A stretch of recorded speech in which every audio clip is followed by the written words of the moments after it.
Bonjour et bienvenue, chers internautes de Total Sport, votre chaîne 100% sport.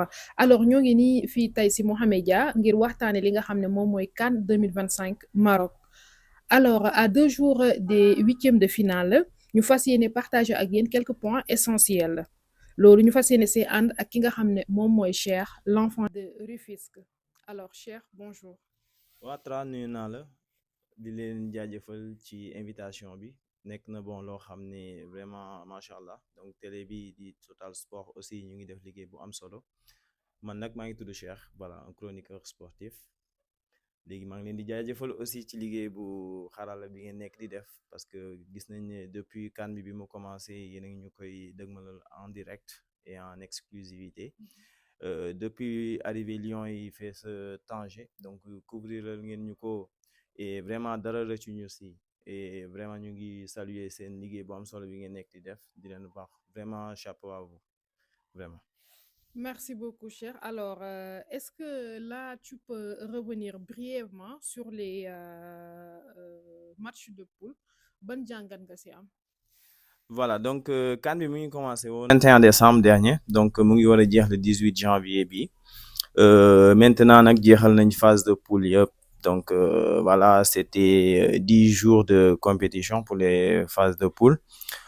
Sénégal mu ngi nekkoon dans la poule D mu ngi ko terminé en première position parce que mën nañ ne donc poule boobu c'était le mano à mano ñoom ak RDC parce que poule bi bu ñu fàtte que ne c'était le Sénégal, la RDC et disons le Bénin et en fin de marche c'était le Botswana. Voilà maintenant bu ñu xoolee points yi Sénégal mu ngi ko terminé en première place avec 7 points. RDC ñëw avec 7 points aussi, le même nombre de points. Donc, Sénégal le dépasse en nombre de buts marqués. Voilà, parce que ñoom seen confrontation directe, c'était un but partout. Et ensuite, il y a le Bénin avec 3 points et Botswana termine la marche avec 0 point. Donc, nekkoon na match yoo xam ne bon mën nañ ne permettre nañu ñu am ci yenn enseignements yi parce que bu ñu xoolee début bi c'était le premier match c'était face au Botswana. Ñu ngi ko dóor 3-0 avec beaucoup d'occasions manquées franchement et il y avait le deuxième match entre le Sénégal et la République démocratique du Congo donc ñu ngi terminé avec un but partout donc mu nekkoon troisième match bi ñu nag Bénin donc nekkoon na match boo xam ne c'était un match décisif pour la suite de la compétition parce que permettre nañu aussi ñu jël la première place mais c'était vraiment difficile. 3-0 le jeexee pour les Lions de la Teranga voilà loolu daal permettre nañu ñu réussir suñu phase de poule yi même si il y a des choses aussi à améliorer parce que gis nañ ne rendement biñ xaaroon amuñu ko ci ñenn ñi même si bon mën nañ ne début de compétition la donc daal permettre nañu pour man ñu am ci yenn enseignement yi. Voilà donc on peut dire que daal c'était quelque chose de positif du moment que gardé nañ suñu première place donc nekk na loo xam ne daal vraiment c'est de bon augure pour la suite de la compétition. Alors, Cheikh, le Sénégal pourra-t-il assumer son statut de favori malgré l'absence de Koulibaly? Parce que am na lu si xew loo xam ne kenn yaakaaru ko woon quand même mooy carton bi mu jël. Effectivement parce que Koulibaly suñu xoolee donc il a écopé un carton rouge lors de notre dernier match face au Bénin. Pour man bon rouge bi ñëw na sur le bon moment parce que déjà huitième de finale bi ñu ngi am Soudan avec vraiment face au Soudan pour man gëwuma ñu am benn tâche défensive bu énorme bu ñu war a abattre pour mën a gagner Soudan parce que déjà ça va être une équipe boo xam ne sûrement bloc bas lay indi donc du coup ay contre rek lañ mën a procéder wu donc pour man du am impact noonu d'autant plus que aussi am nañ 3 défenseurs centraux yoo xam ne pour man ils se valent tous. Déjà Abdoulaye Seck keroog biñ ko mayee chance gis nañ moo dugal et vraiment bon c'est un guerrier nga ñëw am nga ñàkkate joué wul woon donc il peut vraiment dépanner nga ñëw si Mamadou Sarr moom aussi il peut pallier l'absence de Kalidou Koulibaly donc daal en quelque sorte bon man gëwuma ne dina am impact noonu trop gëwuma ko am nañ talent bi am nañ profondeur bi am nañ effectif bi pour man ça va se régler vite fait. maanaam daal yaakaar nga ni kon Sénégal dina jaar fi mu daan jaar rek. waaw yaakaar naa parce que déjà face au Soudan moom warul metti quoi franchement warul metti même si nag c'est un match de foot. Faut pas minimiser l'adversaire parce que loolu erreur lay doon. Mais bu ñu fàtte aussi Soudan nekk na équipe boo xam ne il s'est qualifié sans pour autant même marquer un but. Bu ñu fàttali ko face à la Guinée équatoriale bi ñu dóor ñoom 1-0 c'était un but contre son camp. Donc défenseur équato-guinéen bi moo dugal ay camp mais du attaque Soudan bi moo dugal. Donc mën nañ ne en quelque sorte c'est une attaque à 0 but malgré même leur qualification. Alors là, on va parler de la défense en 4-3-3 avec Crépin Diatta, Niakhaté, Abdoulaye Seck ou Mamadou Sarr et Jacobs ou El Hadj Malick offre-t-elle suffisamment de garanties défensives?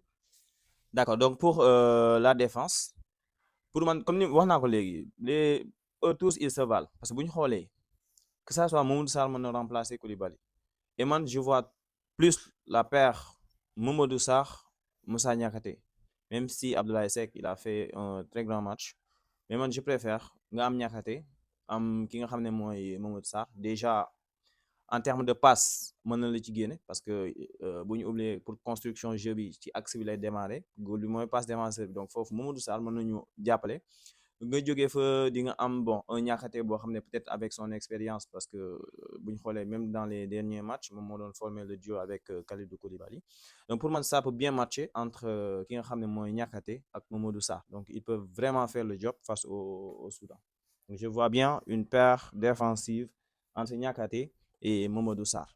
Alors, et pour le milieu, Gana Gueye, Pape Gueye, Habib Diarra, peut-il assurer l'équilibre entre récupération, intensité et projection aussi? Effectivement, parce que déjà, bu ñu xoolee match de poule yi ñu ngi ko entamé dans un système 4-2-3-1 avec Gana Gueye et Pape Gueye ci milieu de terrain bi mais bon on peut dire que ne contre RDC joxewul noonu satisfaction parce que nekk na système boo xam ne c'est ultra offensif parce que là tu as 4 joueurs sur l'attaque donc du coup foofu bu fekkee marquage amul rek pour nga nekk en infériorité numérique dafay yomb donc du coup ci troisième match bi pour man Pape Thiaw essayé na le 4-3-3 pour man noonu sax la ñu war a footballer moo ëpp garantie ak sécurité parce que le 4-3-3 ça nous permet de mettre 3 milieux de terrain donc Gana peut jouer en pointe basse et Habib Diarra comme relayeur ainsi que Pape Gueye parce que bu ñu xoolee Pape Matar Sarr ak Lamine Camara may nañ leen seen chance ci dernier match bi mais pour moi ils n'ont pas vraiment donné satisfaction donc le milieu de terrain si j'étais Pape j'allais mettre un Gana Gueye Pape Gueye à gauche et Habib Diarra à droite c'est ce que j'allais mettre. Et pour la couverture aussi de Gana Gueye, sera-t-elle décisive pour compenser les remontées de Diatta sur le côté droit aussi? Effectivement, parce que bu ñu xoolee Gana Gueye bon il joue avec l'expérience tu n'es pas un débutant voilà Gana il a duré vraiment c'est une légende pour man sénégalaise depuis mu ngi koy gérer te gis nañ ci phase de poule yi il affiche vraiment une forme exceptionnelle macha allah donc pour Gana Gueye pour man dina ko war a mën a assurer puisque Crépin de base nekkul latéral mais bon le football moderne demande ça parfois tu peux même mettre un joueur offensif dans un poste de latéral en tout cas cela lui réussit bien puisque mu ngi def ay match am mais Gana Gueye aussi je vois bien que dina mën a compenser li nga xam ne mooy montée wu Crépin Diatta. Alors Cheikh trio bi nag noo ko gisee Mané Jackson Iliman est-ce que trio boobu adopté na pour désorganiser un bloc bas et discipliner aussi? waaw mën nañ ne bon déjà de par leur technicité mën nañ déstabiliser un bloc bas que ça soit Iliman Ndiaye ñëpp xam nañ ko bon c'est un joueur très technique nga ñëw Jackson de par ses démarquages parce que Jackson nekk na joueur boo xam ne c'est un attaquant mobile il participe au jeu donc il redescend toujours jusqu'au milieu de terrain pour permettre même aux ailiers de jouer donc loolu dina permettre bloc bi duñ ko mën a cadrer donc que ça soit aussi Sadio Mané avec son expérience et Sadio Mané technique bi mu am aussi pour man bloc bas jaaxaluñu sauf que ñun la mooy suñ problème majeur mooy lan duñ concrétiser parfois nos occasions parce que face à un bloc bas la meilleure solution pour fausser vraiment les plans de l'adversaire c'est de marquer tôt parce que une fois nga dugal dans les premières minutes là tu désorganises non seulement le bloc tu les fais sortir te bu ñu génnee dinañ laisser des espaces dans leur dos foofu di nga mën a voilà tëral sa plan de jeu ba voilà di nga mën a jouer ce football daal en quelque sorte donc ak trois ou bien trio bi ñu am trio d'attaque bi c'est voilà un très bon trio avec même leur capacité technique mën nañ déstabiliser li nga xam ne mooy bloc bi et n'oublions pas aussi Ibrahima Mbaye parce que bu ñu xoolee à chaque fois quand il rentre en jeu donc déjà de par sa vitesse di nga ko gis dina def ay accélération dina participer genre sur le jeu offensif moo xam dina créer du danger que ce soit ci aile bi ou bien même sur surface de réparation bi donc pour man daal am nañ toujours l'effectif pour mën a vraiment jouer des tours à la défense adverse vraiment. D'accord. Et pour les coups de pied arrêtés, peuvent-ils aussi devenir une arme majeure pour le Sénégal dans un match potentiellement fermé? Effectivement parce que bu ñu xoolee déjà ñun nous avons des défenseurs costauds parce que bu ñu xoolee Koulibaly c'est un géant macha allah Abdoulaye Seck Moussa Niakhaté et je sais pas Mamadou Sarr eux tous ils dépassent le mètre 90 donc pour man il y a de la taille dans l'effectif donc pour man coup de pied arrêté yi war na doon une arme fatale même pour l'adversaire d'autant plus que Afrique bu ñu xoolee surtout yenn équipe yi bon mooy équipe bu je sais pas côté Afrique du Sud beeg yooyu seen zone boobu la plupart c'est des hommes avec des petites tailles donc ñooñu pour dominer leen dans les airs c'est facile pour man daal war nañ ko mën a exploiter parce que aussi léegi bu ñu xoolee entre parenthèses coup de pied arrêté dafay am ay coach yoo xam ne uniquement c'est pour les coups de pied arrêtés donc nekk na loo xam ne c'est vraiment une solution pour marquer voilà parce que parfois jeu bi am na nu muy bloqué woo coup franc bi ngay am ci wetu surface bi mbëkk bi ñuy mbëkk mën nañu ci génn contre Bénin à la 38e minute ça aurait été ce centre de Crépin Diatta sur un coup de pied arrêté avec la tête même de Abdoulaye Seck du ñu ouvrir le score parce que le match était très fermé voilà donc dinañu permettre daal ñuy dugal aussi donc arme la buñ ko sàggane voilà. 11 probable bi tamit nag est-ce que mu ngi refléter le meilleur équilibre entre défense et milieu et attaque aussi? Voilà donc parce que c'est tout un groupe déjà ils sont 28 donc déjà Pape testé na yenn système yi donte au début mën nañ ne bon il doon dem ak ay certitudes mooy le cas du 11 par exemple bi nga xam ne moo démarré contre le Botswana et contre la RDC voilà mais par la suite gis nañ ni ñenn ñi joxuñu rendement bi ñu soxla donc il a su changer quelque chose voilà donc nekk na loo xam ne bon système bi ak équilibre bi c'est bien pour man dina ci jàngat et encore une fois pour man on doit jouer à un système 4-3-3 dinañu permettre ñu garantir suñu sécurité défense et ensuite dañ mën a projeter parce que n'oublions pas aussi que les deux relais que ce soit Habib Diarra ou Pape Gueye mën nañu projeter vers l'avant et ils vont créer même un surnombre voilà sur l'attaque donc mën nañ gën a yokk nombre bi foofu donc du coup centre bu ñëwee que ça soit l'attaquant bu coupé Habib Diarra ñëw coupé excentré bu coupé là tu as 3 joueurs donc pour que centre yooyu noonu dal ci ce jour dafay yomb. match de poule yi nga xam ne jóge nañ si naka nga gisee ni la mën a influencer préparation pour huitième de finale bi aussi. Oui parce que c'est des enseignements que voilà nous allons tirer sur ces matchs de poule parce que gis nañ aussi vraiment comme ni ñu ko waxee woon sànq que première 11 bi nekkul forcément le 11 qui doit démarrer ou bien dans les phases à élimination directe déjà léegi fi ñu toll ni amatul calcul soit tu gagnes soit tu rentres donc tu dois mettre le meilleur 11 possible et décanter la situation le plus rapidement possible parce que une fois nga am une équipe soi-disant faible devant une fois que temps bi di gën a dem concrétiser wu say occasion là tu leur donnes de la confiance donc une fois que léegi seen confiance di gën a augmenter wu le match va être très dur et n'oublions pas aussi il y a les faits de jeu carton rouge mën na am penalty mën na am but sur contre mën na am donc daal pour man nañu gën a xarañ devant les buts attaquants yi di concrétiser les occasions parce que occasions yi ñu ngi koy am mais malheureusement on pêche à les concrétiser duñu tuer match yi. D'accord là nag ñoo ngi ci dernière question bi Cheikh Sénégal est-ce que yaakaar nga ni dafa war a ajuster stratégie wala schéma tactique bi en fonction du déroulement du match face au Soudan ou son plan de jeu reste-t-il suffisant?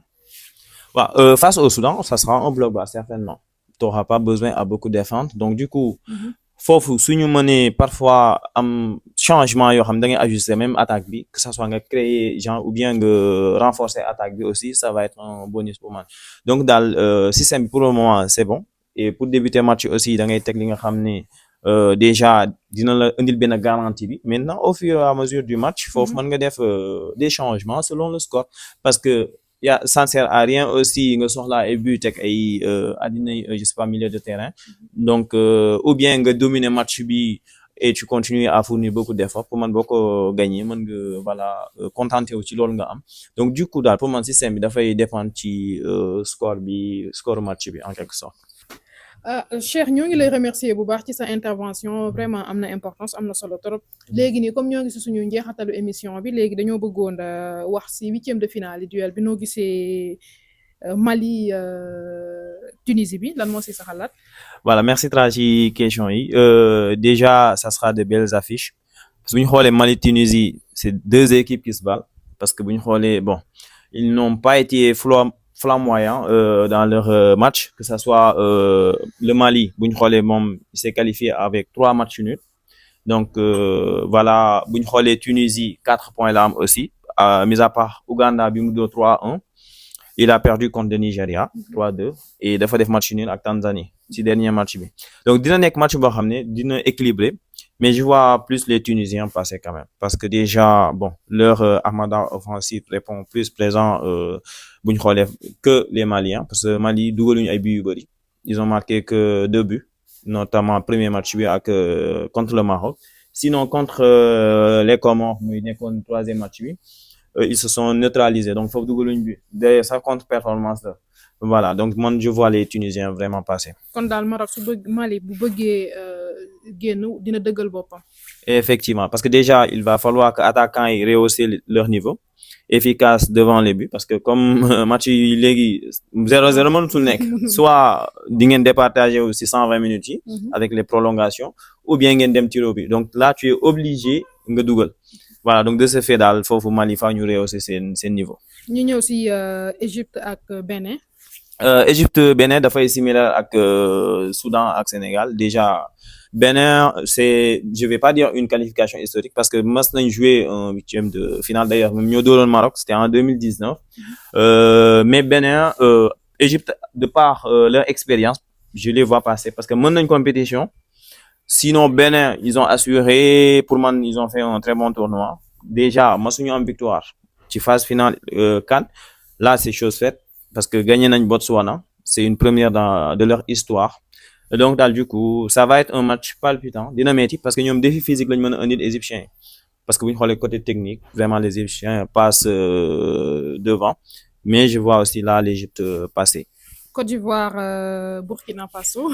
Voilà, loolu moom ça sera un duel, déjà un match très disputé, parce que bu ñu xoolee Burkina ak Côte d'Ivoire c'est 2 pays frontaliers, ay pays frères lañ.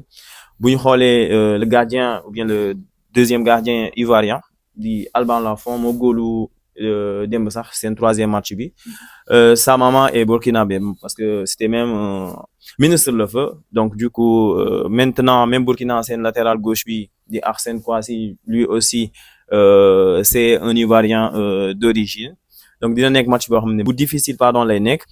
Mais là par contre je vois une surprise, et la surprise serait de voir les Burkina rejoindre les quarts, parce que déjà dina metti, mais je vois vraiment Burkina passer par 1-0.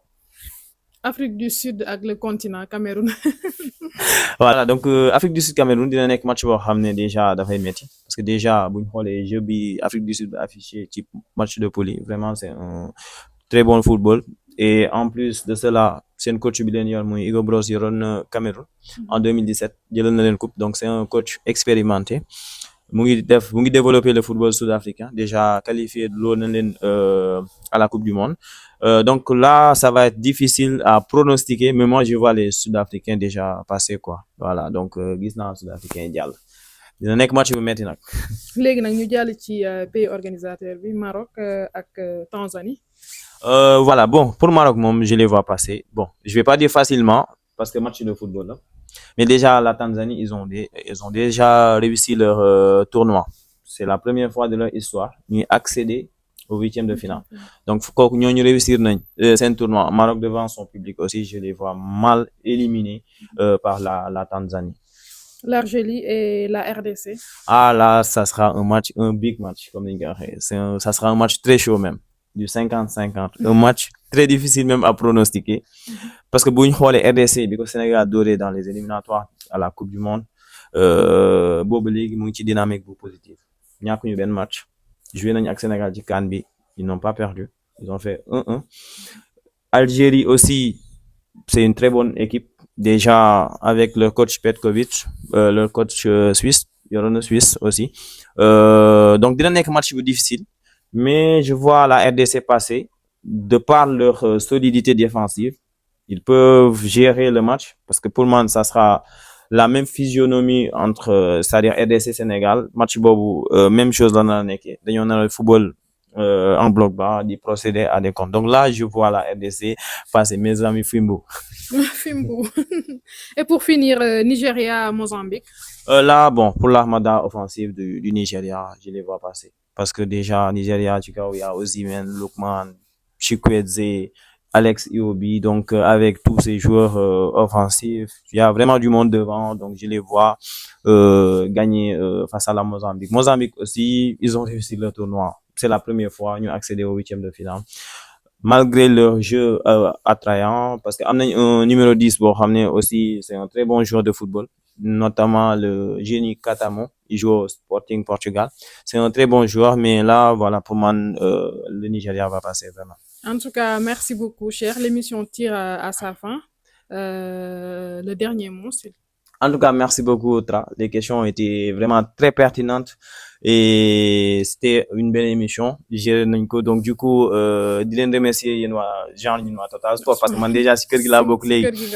Voilà, donc di leen gën a encourager, di leen féliciter aussi si travail bu colossal bi ngeen nekk di def. En tout cas, du fi yem. Voilà, n'hésitez pas à vous abonner aussi, de le liker, de partager toujours les contenus. Vraiment, di ngeen gis lu high level daal ci CAN bi. Et en tout cas, je vous remercie. De remercier aussi Wario, hein. Rufisque de changer, ça bouge pas. RIO, voilà, de changer. Merci beaucoup. Merci, on tire à sa fin. Merci beaucoup aux internautes de Total Sport. ñoo ngi leen di jaajëfal di leen gërëm di leen sant ñoo ngi pare suñu émission bi nag di leen wax ngeen dem abonné li nga xam ne moom mooy Total Sport moo ngi si YouTube moo ngi TikTok Instagram ak Facebook da ngay toog sa biir kër CAN bi fekk si la si biir si sa télé. Allez vous abonner massivement sur Total Sport, la chaîne 100% sport. Merci beaucoup, cher. Merci beaucoup. C'était un plaisir. Merci. Merci. C'est gentil. Total Sport forever. Sénégal